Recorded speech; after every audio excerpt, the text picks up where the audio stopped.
This is Tim Gallagher of the Sioux City Journal, and I'm 8 miles southeast of Moville, Iowa, looking at the Lane Tabke residence that was destroyed by a tornado Friday night. And across the road from Tabke's is a soybean field that's ready for harvest. But preventing the harvest from happening is all this debris, much of it metal from grain bins across the road at Tabke's. And so on Wednesday, Tabke is going to organize a band of 75 to 100 volunteers to attempt to clean this field in an effort to make it ready for a chance, at least, at a 2013 harvest.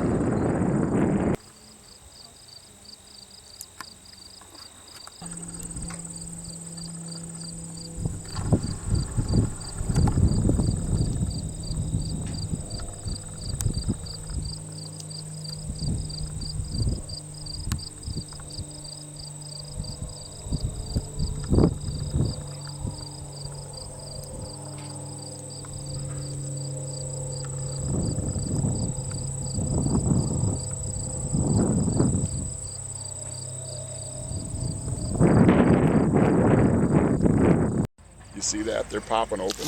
Which, after as it dries, they won't be able to salvage those. So those aren't going to be able to salvage the ones that are popped open like that. You see how that's all cracked open? Yeah. As she dries, she's going to pop right open. Okay, and is that I've got the video going now. Yeah. So will it sound like popcorn?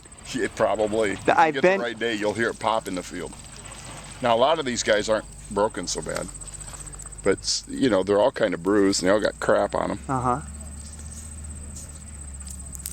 So some of these are fairly intact, but there's more beans on there than you might think.